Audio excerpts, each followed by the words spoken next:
자, 하나님 말씀 요한일서 2장 7절과 8절입니다. 함께 읽겠습니다. 사랑하는 자들아, 내가 새 계명을 너희에게 쓰는 것이 아니라 너희가 처음부터 가진 옛 계명이니 이 옛 계명은 너희가 들은 바 말씀이거니와 다시 내가 너희에게 새 계명을 쓰노니 그에게와 너희에게도 참된 것이라. 이는 어둠이 지나가고 참빛이 벌써 비침이니라. 아멘. 말씀 준비하면서 주님이 오신 성탄에 대해서 다시 한번 묵상을 해보았습니다. 왜 하나님께서 이 성탄이라는 날을 우리에게 허락하셨을까? 나에게 허락해 주셨을까? 왜 주님은 아무 조건 없이 하나님의 말씀에 순종하셔서 이 땅에 와 주셨을까? 가끔 부모와 자녀가 사이가 좋지 않을 때 이런 막말을 서로 주고받을 때가 있잖아요. 무슨 말이냐면, 왜 낳았어요? 내가 언제 낳아달라 했어요? 부모는 그럼 왜 네가 우리 집에 태어났냐? 다른 집에 태어나지. 이러면서 한바탕 합니다. 하나님의 사랑을 모를 때, 하나님의 은혜를 모를 때 사람들은 참 이렇게 말을 많이 하더라고요. 신이 살아있으면 이렇게 하면 안 되지. 그런 이야기들을 들으면서 과연 하나님이 무엇을 하시는 분인가를 내가 제대로 알고 있는가라는 것을 한번 되물어 보았습니다. 주님은 왜 이 땅에 오셨어요? 목적은 한 가지밖에 없습니다. 사람들이 신을 필요로 하는 이유는 뭐예요? 흔한 말로 행복하기 위해서, 평안하기 위해서, 잘 먹고 잘 살기 위해서 신이라는 존재를 필요로 하고 요구합니다. 그런데 하나님은 그런 우리의 필요를 들어주기 위해서 존재하시는 분이 아니라는 거예요. 하나님은 우리가 잘 아는 것처럼 누구의 필요에 의해서 존재하시는 분이 아니라 어떤 분이에요? 하나님이 자기를 이렇게 소개합니다. 나는 스스로 있는 자다라는 거예요. 네 목적을 위해서가 아니라 누구의? 내 뜻. 하나님 자신의 뜻, 그 목적을 이루기 위해서 스스로 존재하시는 분이다라고 우리에게 말씀해 주고 있다는 거예요. 그런데 우리는 그 신의 존재를 나의 필요를 채우기 위한 목적과 수단으로 사용하고 있어요. 그래서 이 신한테 빌어보고 안 되면 어떻게 해요? 또 다른 신을 찾아갑니다. 이스라엘 왕들도 그랬어요. 하나님이 많은 역사들을 일으켜 주셨지만 정작 자기가 딱 병들고 나니까 자기가 멸망시킨 나라의 사람들이 섬기던 신에게 가서 구합니다. 말도 안 되는 소리인데. 왜? 하나님께 구했더니 안 고쳐주거든요. 하나님께 기도했는데 하나님께서 내 삶을 안 바꿔주시는 거예요. 그러니까 이 신 버리고 다른 신을 찾아가더라. 성탄에 대한 말씀을 묵상하면서 그랬어요. 왜 하나님은 이렇게까지 하셔야 됐느냐는 거예요. 말씀으로 천지를 창조하신 하나님이 여러분 말씀으로 우리 죄를 사해 주실 수 없을까요? 말씀으로 우리를 구해 주실 수 없을까요? 막말로 얘기해서 좀 편한 말로 조금 부족해도 모자라도 좀 죄 지어도 야 너희들 이제 내가 완전히 용서해 줄 테니까 천국 다 같이 가서 살자 못 하실까요? 하실 수 있어요. 그런데 왜 그런 쉽고 편한 방법들을 다 내버려 두고 우리가 몇 주 전부터 나눴던 말씀처럼 왜 좁은 길로 가게 하시느냐는 거예요. 왜 당신이 먼저 모든 걸 희생하시고 버리고 이 땅에 오셔야만 했느냐라는 겁니다. 여러분 우리는 주님이 이 땅에 오신 것에 대해서 성육신 하나님께서 사람의 몸을 입고 오셨다 이렇게 표현하거든요. 사람이라는 단어를 사용하니까 우리가 굉장히 좀 괜찮은 존재처럼 느껴져요. 근데 이 사람이란 단어의 원어의 어원은 뭡니까? 먼지거든요. 여러분, 먼지를 소중하게 생각한 사람이 있습니까? 오늘 아침도 제가 딱 목양실에 와가지고 보니까 햇빛이 쫙 들어오니까요, 뭐가 잘 보여? 먼지가 쫙 꼈더라. 그래서 제가 정전기포를 찾아가지고 먼지를 싹 한번 닦았습니다. 그 먼지, 야, 이 소중한 먼지가 내 방에 이렇게 쌓였구나 애끼는 사람 아무도 없어요. 사람의 존재는 바로 이 먼지와 같은 존재입니다. 창조하신 그분이, 신이 어떤 모습으로 왔다고요? 하나님 입장에서는요, 먼지 같은 존재로 오셨다는 거예요. 왜 그렇게 하셔야만 했는가? 그리고 그렇게 하신 결과가 무엇이냐?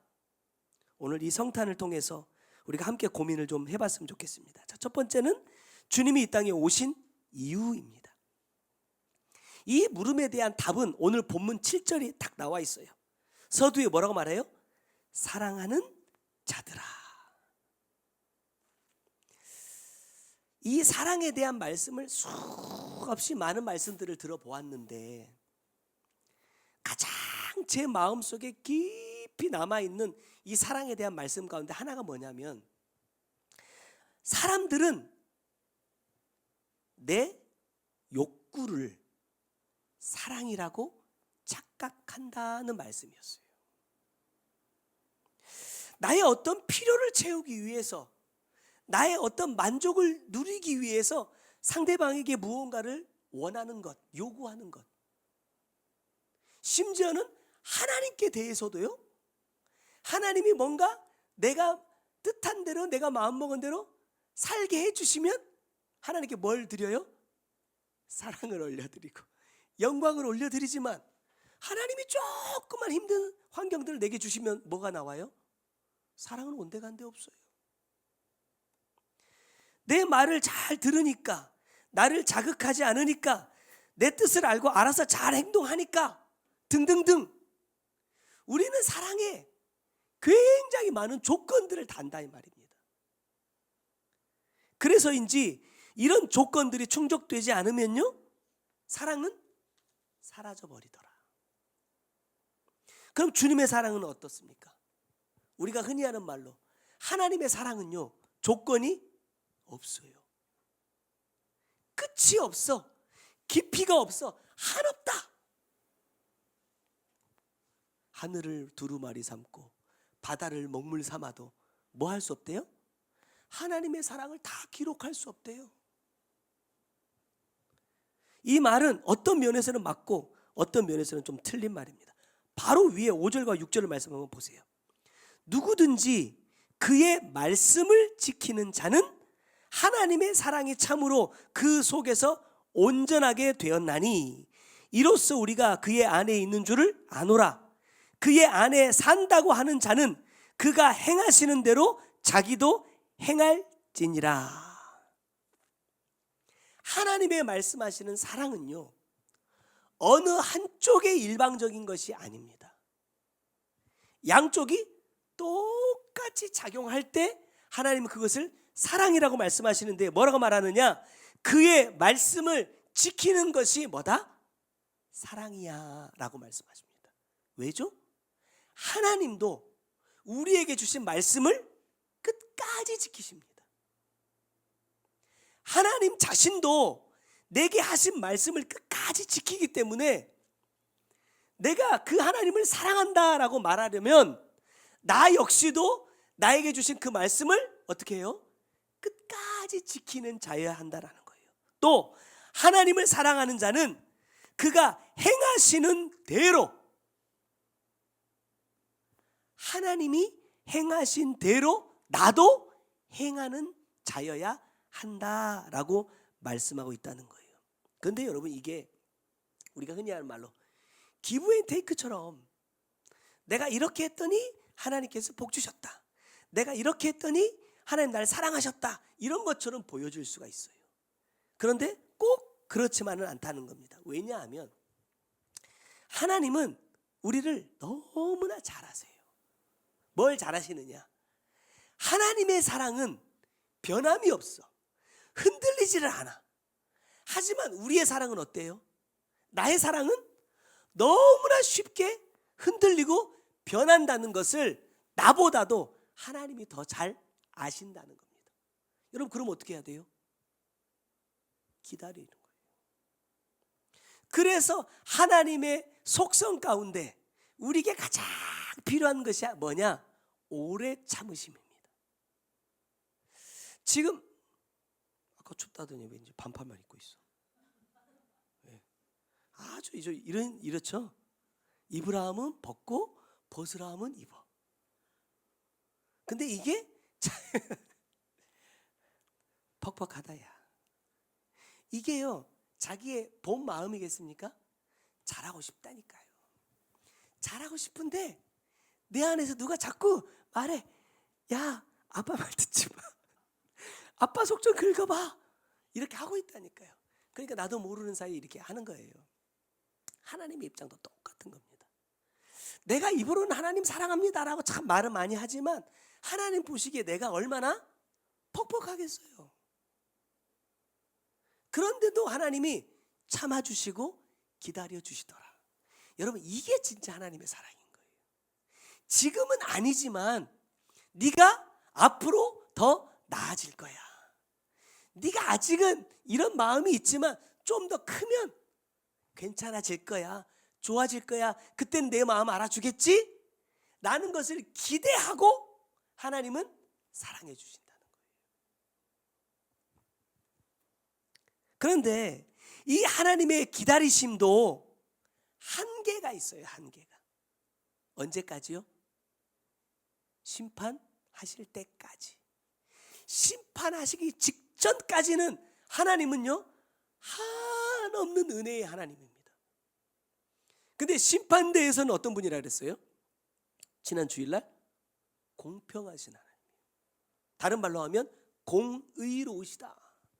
내가 너랑 좀 아는 사이라고, 야 네가 목사라고, 야 네가 뭐 개척해서 또 열심히 목회한다고 네 나름대로 애썼네? 이런 거 사정 안 봐주신단 말입니다. 뭘 기준으로요? 예수 그리스도의 삶이 기준이 되고 내가 기록해놓은 행위책을 기준으로 그대로 심판하신다는 거예요. 그렇기 때문에 내가 하나님을 사랑한다는 것이 언제까지 반드시 입증이 돼야 되느냐? 내가 심판대에 서기 전까지 반드시 입증이 돼야 돼요.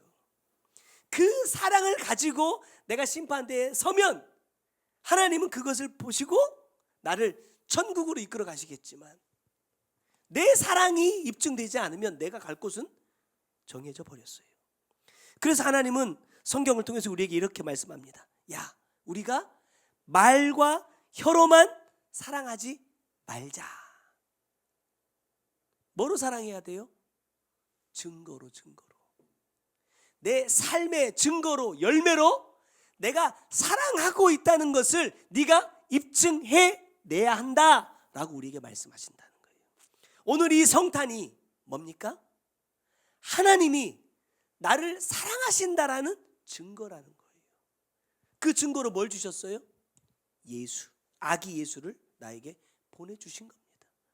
하나님의 입장에서는요, 이거보다 더 큰 사랑이 없어요. 이거보다 더 좋은 것을 나에게 주실 수가 없어요. 문제는 뭐냐? 내가 아기 예수를 필요로 하는 사람이냐는 거예요. 어떤 사람에게는요, 아기 예수보다 돈이 더 필요하고요, 어떤 사람에게는 예수보다 건강이 더 필요하고, 어떤 사람에게는 예수보다 세상의 평안함이 더 필요로 하는 사람들이 너무 많다는 거예요. 하나님은 이것이 너에게 가장 필요한 것이다 라고 주셨지만 내가 그것을 몰라요. 그렇다면 우리는 어떻게 나의 사랑을 입증해야 되느냐? 5절 6절 말씀 다시 한번 반복하자면 그렇습니다. 내가 주의 말씀을 지킬 때 주님이 행하신 대로 나도 같은 삶을 살아갈 때 나의 삶이 입증된다라고 말씀하셨어요. 근데 이게 참 어렵고 거창하게 들리더라. 하지만 말씀을 준비하는 동안에 주님 이런 마음 주셨어요. 오늘 우리가 예배하기 위해서 이 자리에 모인 것 자체가 뭐예요? 내가 하나님을 사랑한다는 여러분 증거가 되는 겁니다. 여러분 우리 찬양했잖아요. 특송했잖아요. 또 성찬을 나눴잖아요. 또 집사의 직분을 받았습니다. 나에게 주신 이 직분대로 살기 위해서 내 나름대로 열심히 수고하고 노력하는 이런 모든 것이 결국 하나님의 입장에서는 뭐가 되느냐? 내 사랑을 입증하기 위한 나의 수고와 노력이 된다는 겁니다. 지난번 성회 때 주님이 이런 말씀을 주셨잖아요. 야, 사람들을 한 1000명 모아보자. 1000명이 어디서 와요? 그때 우리 700명 추석 성회 때 700명, 그때는 또 명절이고 쉬는 날이라서 사람들이 많이 와서 한 700명이 넘게 모였어요. 근데 그 다음 성회는 평일인데 1000명 모아보자는 거야. 그래서 사람들이 어떻게 했어요? 저 같은 사람이 이래요. 평일인데 어떻게 1000명이 와? 응? 어떻게 가지? 이게 가능한 일이야? 왜 하나님 자꾸 우리가 못하는 걸 자꾸 요구하시지? 이런 생각을 갖고 있으면 이건 이미 틀린 거야. 이미 틀린 거야. 하나님이 원하시는 건 숫자의 1000명이 아니더라는 거예요. 뭡니까? 어떻게 하면 내가 하나님이 원하시는 그것을 이루어 드릴 수 있을까 하는 그 마음이 너에게 있느냐 이거예요. 여러분 우리 말에도 뭐예요? 일당 100. 정말 하나님 앞에 온전히 서는 사람 몇 사람만 있어도 하나님은 충분히 흡족하십니다. 중요한 것은 뭐예요? 왜 하나님께서 우리에게 요구하셨는지 나는 이해는 잘 안 되지만, 상황적으로 현실적으로 너무 어려운 숙제 같은 것이지만 어떻게 하면 아버지의 이 마음을 이루어 드릴 수 있을까 하는 것을 네가 고민해 보았느냐라는 것을 보셨다는 거예요.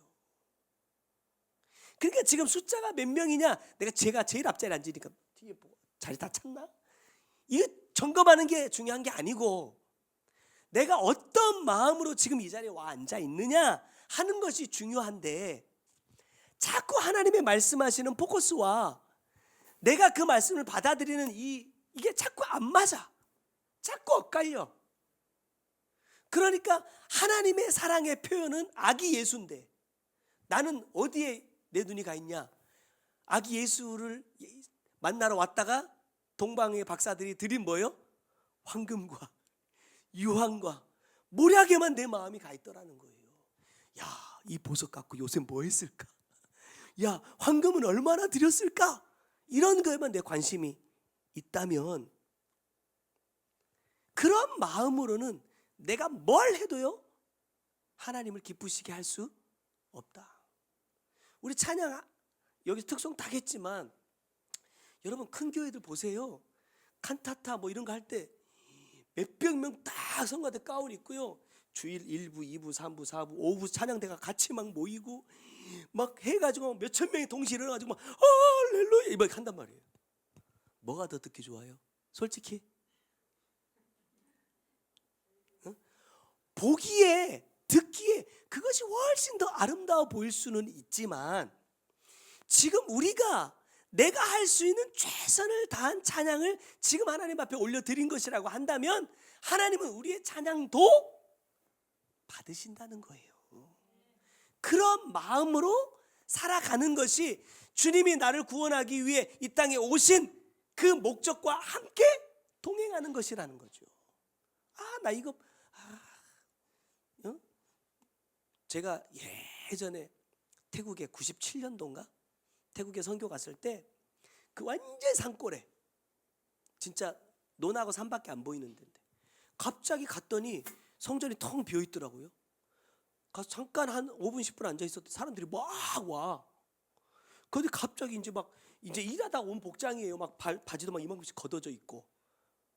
근데 그 사람들이 와가지고 앞에 딱 서더니 진짜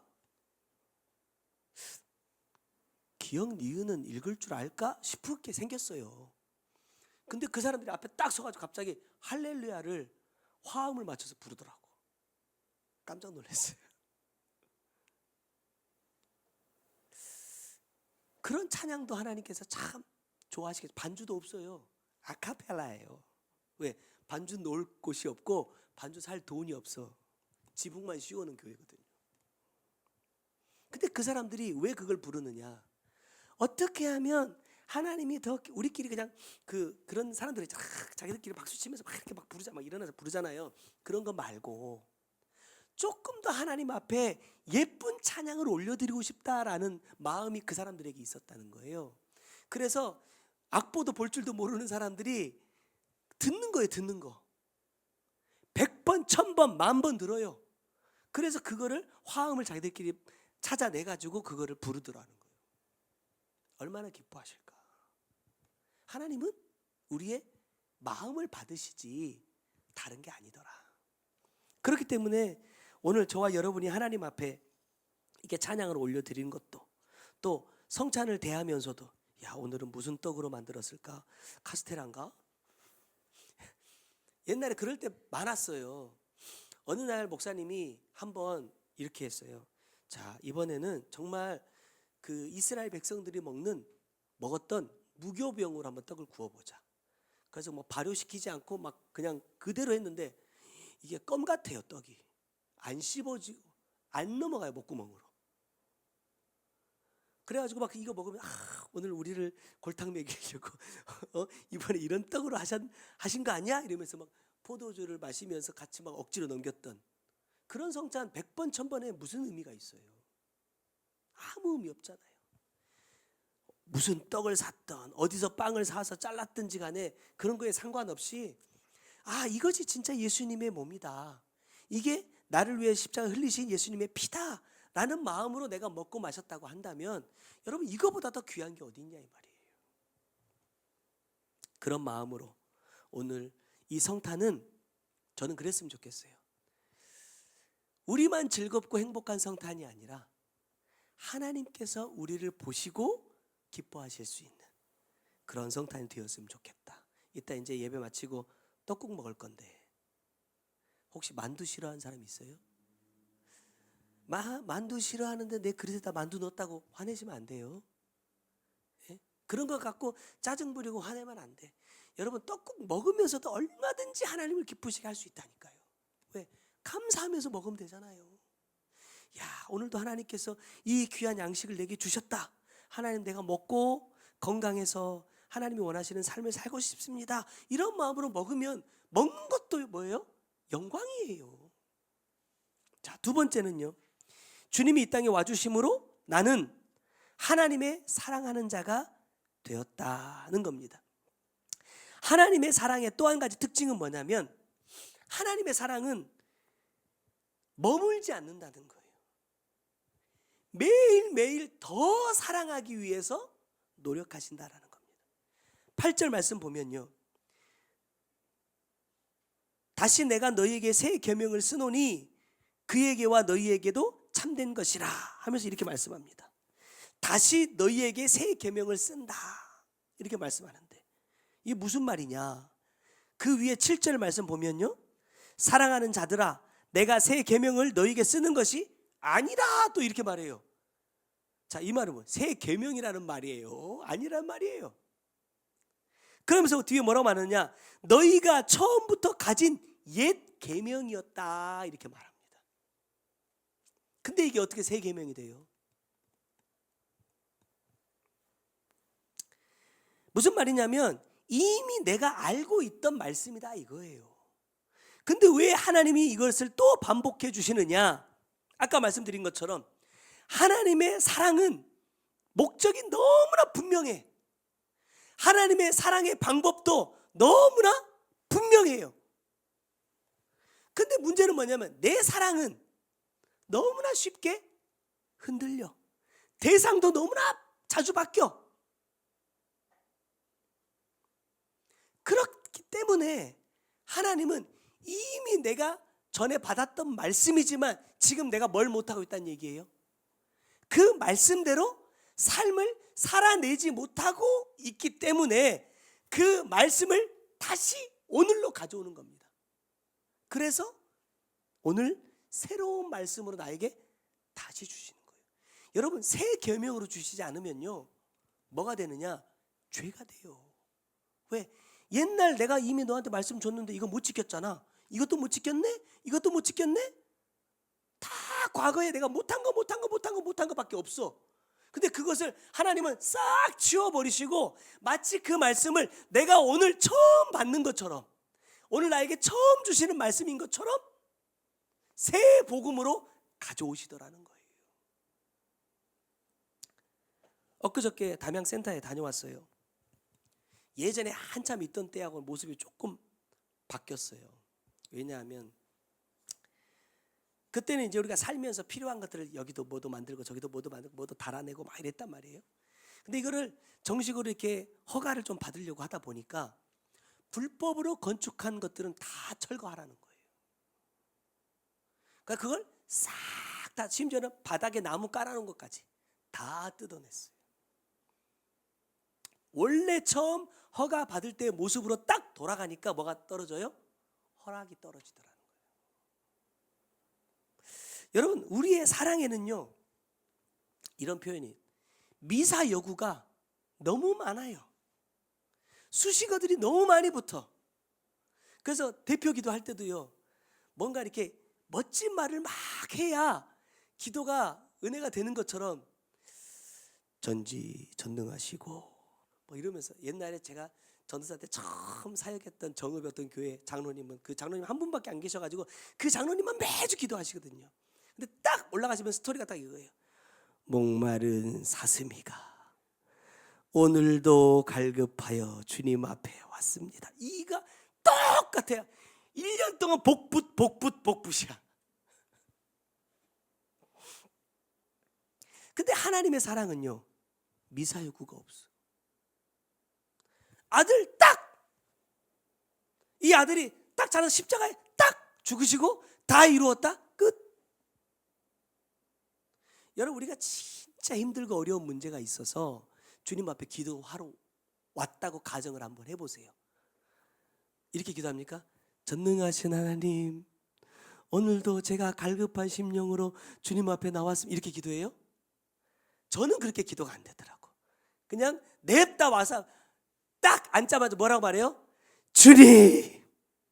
이거밖에 안 나와요. 무슨 말이 줄줄줄 나와야 되는데 안 나와. 계속 주님만 하고 앉아있어. 주님, 주님, 주여, 주여, 이것만 1시간 동안 하고 앉아있어. 그래도 주님은 다 알아들으시더라. 하나님이 나에게 원하시는 것은 얼마나 멋지게, 얼마나 아름답게 너의 신앙생활을 꾸며 너의 신앙생활을 아름답게 치장하느냐가 아니더라는 거예요. 하나님이 나에게 원하시는 건 뭐예요? 있는 그대로예요. 숨김없이, 꾸밈없이 있는 그대로, 나의 삶도 그대로 가져오지만 하나님은 뭐 또요? 내 죄도 감추지 말고 숨기지 말고 있는 그대로 가져와. 그래야 내가 그걸 뭐 할 수 있어요? 용서해 줄 수 있어 라고 말씀하신다는 거예요.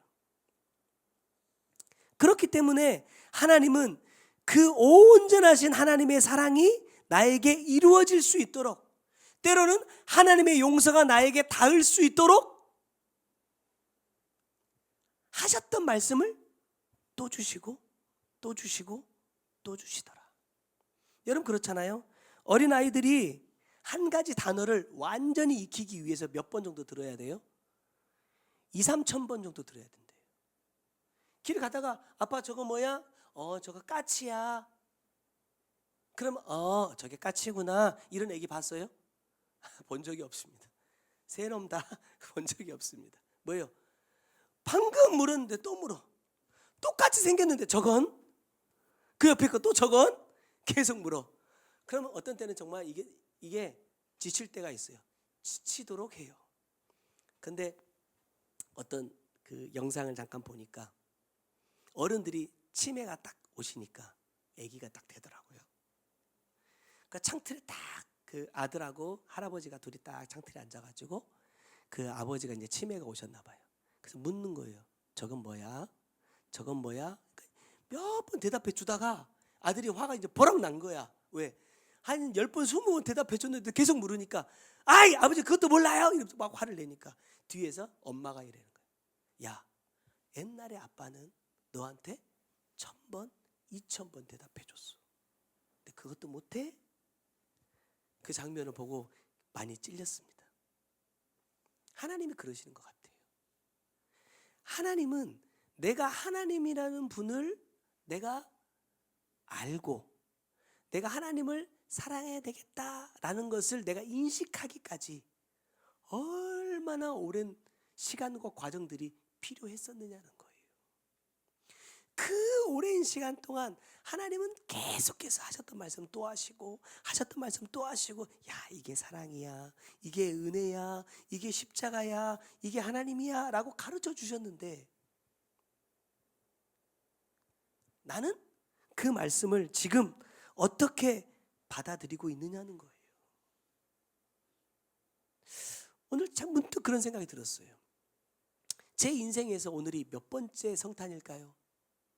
여러분 각자 한두 번은 아니잖아요. 수십 번째 반복하고 있는 성탄입니다. 그렇다면 이 수십 번을 반복하고 있는 이 성탄을 지내오는 동안에 정말 그 아기 예수는 얼마나 내 마음 가운데 정말 오셨을까 하는 거예요. 여러분 이스라엘 땅에 온 예수 무슨 의미가 있어요? 다른 사람들은 막 기쁘다 구주 오셨네 막 찬양하고 율동하고 막 성탄 이브 때 막 행사하고 막 했을 텐데 그게 그 예수가 나에게 오지 않으면 무슨 의미가 있냐 이 말이에요. 그러면 저의 기준으로 52번의 성탄을 치렀는데 몇 번이나 주님이 아기 예수가 내 심령 가운데 새 계명을 가지고 오셨느냐 이 말이에요. 그럼에도 주님은 또 찾아오시더라.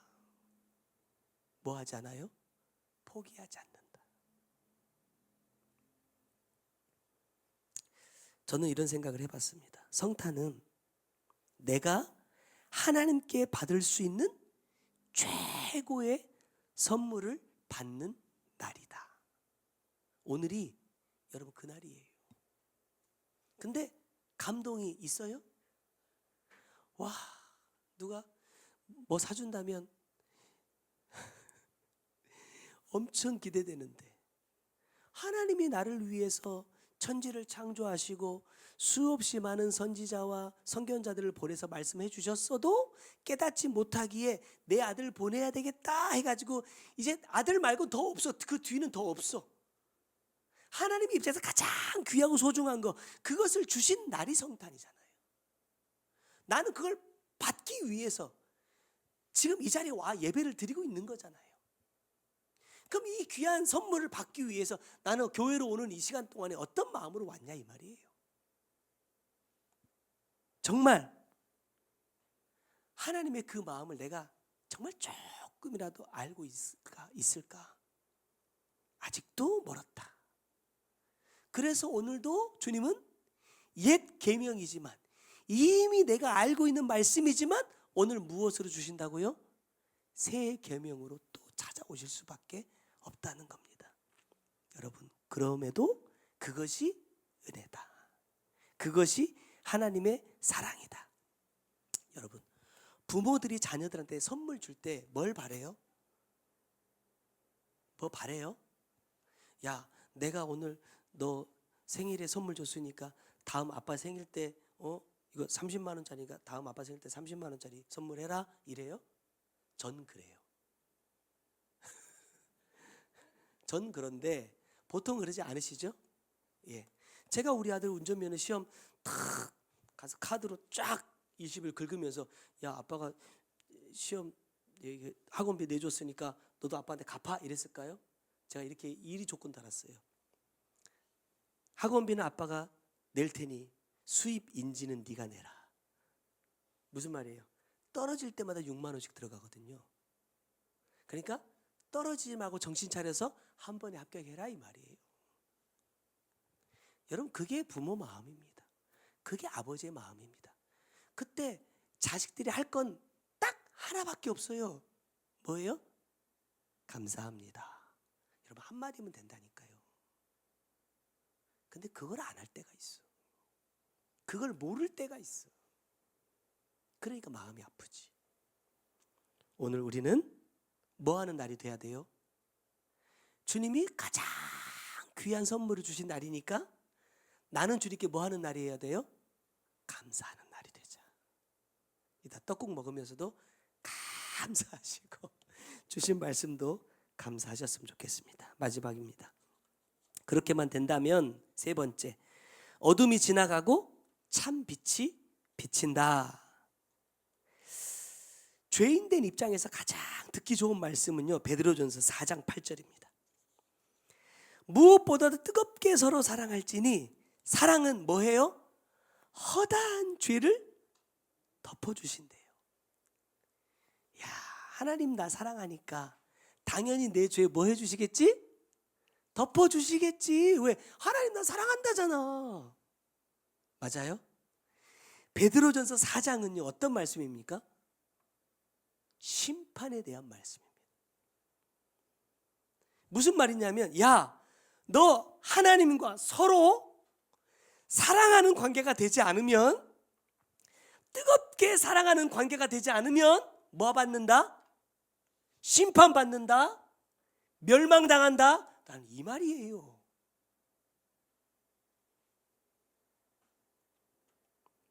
많은 죄가 등장하고 하나님의 무서운 심판에 대해서 말씀해 주시지만 이 모든 문제를 한 방에 해결할 수 있는 방법은 뭐다? 사랑이다, 사랑. 그런데 하나님의 나를 향한 일방적인 사랑도 아니고 나의 하나님을 향한 사랑도 일방적인 사랑도 아니다 하는 거예요. 이 사랑은 반드시 뭐 해야 돼요? 쌍방이에요. 서로 사랑해야 돼요. 근데 그냥 사랑하면 안 돼. 어떻게 해요? 뜨겁게. 뭐가 뜨겁게 해요? 뜨겁게 사랑해봤어? 묵묵부답입니다. 못쏠들은 아닐 텐데. 본문 8절로 다시 돌아오면요, 마지막에 이렇게 말합니다. 이는 어둠이 지나가고 참 빛이 뭐라고요? 벌써 비침이래요.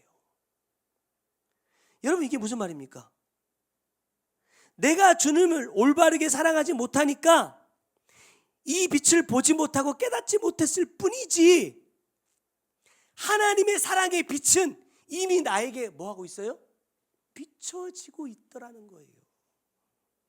내가 깨닫지 못해서, 내가 삶을 살지 못해서 옛 계명일 뿐이지, 오늘 지금 주시는 이 말씀이 새 계명인 것처럼 하나님은 이미 태초부터, 창세 전부터 나를 뭐 하시더라?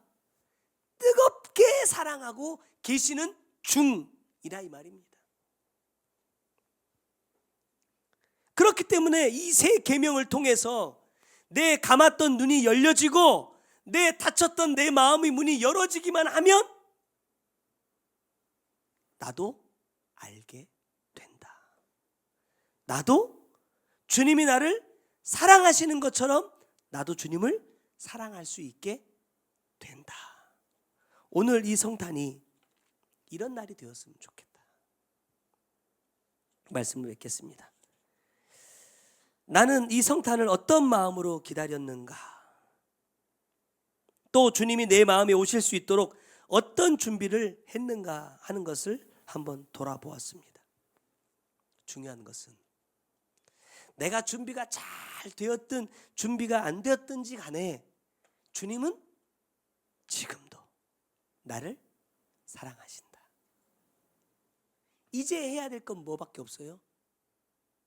주님 더 사랑해 주세요. 주님 더 은혜를 베풀어 주세요가 아니라 내가 주님을 사랑하는 것만 남았다는 거예요. 자, 이 밑에 한번 같이 읽어볼까요? 여기부터. 자, 시작. 그 주님을 온 마음으로 사랑하는 날이 뭐다? 성탄이다. 그러한 성탄이 꼭 되시기를 주님의 이름으로 부탁드립니다. 기도하겠습니다. 사랑하는 주님, 고맙고 감사합니다. 귀한 은혜 주셨지만 깨닫지 못하고 매해 반복되는 행사로 성탄을 보냈습니다. 주님, 이제는 나를 향하신 하나님의 그 온전하신 사랑을 내가 조금씩 알아가기를 원합니다. 느낄 수 있기를 원합니다. 나도 이 성탄에 하나님을 기쁘시게 하기 위하여 나의 사랑의 열매를 하나님 앞에 올려드릴 수 있는 자가 될 수 있도록 주님, 내 감은 눈을, 내 닫힌 마음의 문을 열어주시기를 간절히 소망합니다. 그리하여 하나님께서 온 마음을 담아 사랑의 증거로 나를 위해 보내주신 그 아기 예수가 오늘 내 심령 가운데 탄생할 수 있도록, 내 안에 오신 그 주님을 나도 뜨겁게 사랑할 수 있는 믿음의 사람으로 설 수 있도록 주님, 은혜를 베풀어 주시옵소서. 귀한 예물 주님 앞에 올려드립니다. 아버지의 뜻만 온전히 이루게 하여 주옵소서. 지금은 우리 구주 예수 그리스도의 은혜와 아버지 하나님의 크고 놀라우신 그 사랑과 성령님의 감화 감동하시고 역사하시며 보호하시는 귀한 은혜가, 주님이 온 마음으로 이 땅에 사랑하는 아들을 보내주신 이 성탄이 내 심령 가운데 이루어지고 나도 주님을 뜨겁게 사랑하기 원하는 주의 사랑하는 성도들 머리 위에, 그들의 가정과 삶의 모든 터전 위에 이제로부터 영원토록 함께 계실지어다. 아멘. 나의 사랑아, 내 사랑아, 너 어디에 있느냐. 내가 앉은 그곳은 하나님 말씀 버린 곳, 나를 떠나서 멀어진 그곳에서 돌아오라. 눈물로 너를 찾고 미어지는 마음 안고 사랑하는 널 바라며 오늘도 기다린단다. 너를 향해 뜨거운 사랑 안고 포기할 수 없는 처음 사랑 안고 널 기다리노라. 내가 너를 낳노라, 내가 너를 길러노라. 나의 음성